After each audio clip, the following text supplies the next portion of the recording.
Yeah, I gotta go with some more ice in it. Okay, that should be better. What's going on, guys? Hope you guys are all doing great today. Welcome back here to the channel. I just wanted to catch you guys up with what's going on.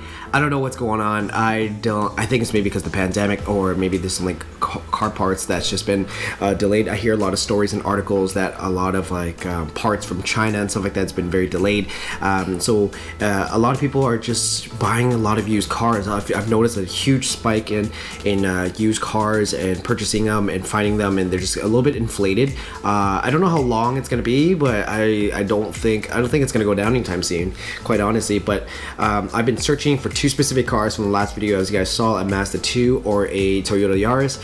Those two kind of cars are definitely on my bucket list. There's a lot of like a lot of features that I really care about whenever I'm purchasing a car now, because I really love cars. But the thing is, like, I didn't want to pay like the premium price for the gas, maintenance, parts are readily available, and just because it's Toyota, there's a lot of like other parts you can grab from like the Corolla or whatever it is, that kind of goes hand in hand together. There's all these different parts, right? So it's really cool to kind of know that they're interchangeable in some ways.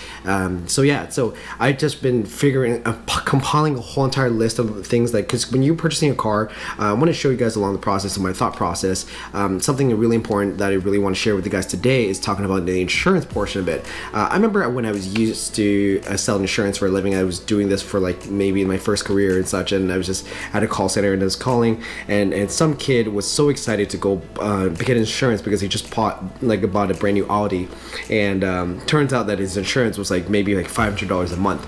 And just because he didn't do the research prior to that, I did that with both cars that I really wanted, and I looked into it, and it was just roughly around maybe $87 to $110 a month on monthly premiums, so which is pretty good, honestly. But like I think that's really good because it goes along with like the saving on gas.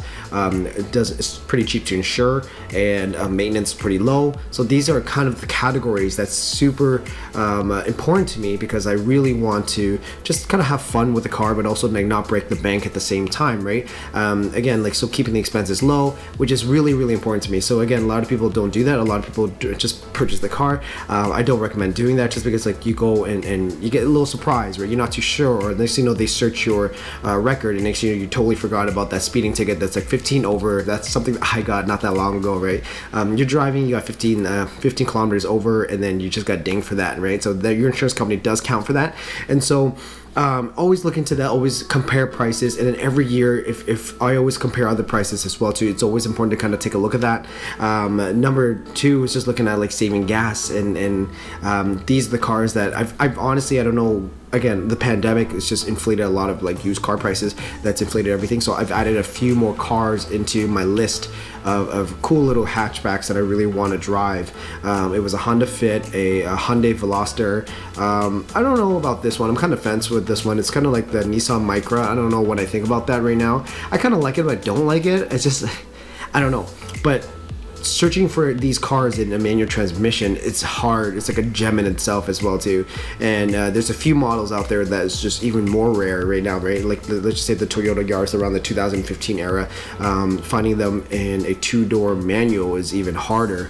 I don't know what it is or what's going on. Like, why is it like this? It's just, and on top of it, I'm looking for within like a close 100 kilometers vicinity of where I live, because I want to bring it to my mechanic. That's another thing that I do recommend as well too. Like, prior to purchasing the vehicle, always bring it to a mechanic that you trust, and that way they can just do like a quick inspection, figuring out what's good, what's not good about it. Maybe is this a right buy or not, right? I have like a few that I trust, and I really just I care a lot about that. I do love cars, but again, like, I do see it on the surface, and there's some things that I don't really know as well too, like mechanical wise, or some things that I may not like kind of like look at or may not think about, or like, again, like, it's, and I can't even imagine for the people who don't really know cars, like, you know, for women or like men, and who just don't have an interest on that and just want to get a used vehicle just to go commute to work or whatever it is. So I can see that being a very intimidating thing. So again, if you can go to a dealership, or whenever you're buying privately, just go and look at and see if they allow you to go and drive it to or mechanic that's close by, right? It's just tell them that you want to go. You're welcome to drive them along with you, and then go and bring it to and put on a hoist and kind of look underneath, see if there's any rust or whatever it is going on. Over here in Canada, we deal with a lot of that. Yeah, so this is my little rant for this week. I just want to share with you guys that because I did do like the research in terms of the insurance. Don't be like that kid with the Audi. I just feel so bad because, like I said, like you purchased this car, you're very excited. It's always been your dream car, and actually you realize the insurance is through the roof, right? And sometimes that doesn't coincide together. Sometimes it's worth it. Sometimes if you're able to do that, do it. But again, $500 a month on like, you know, on a car, it's a liability. I don't think that's worth it. That's like that you can take that and do investments or whatever it is and save and grow a portfolio or something like that. Anyways, guys, make sure you guys like, share, subscribe. Everything means a lot to me. We'll see you guys next week. I'm gonna see what I can find. Again, like until then, hope you guys have a good one. Take care, guys. Bye.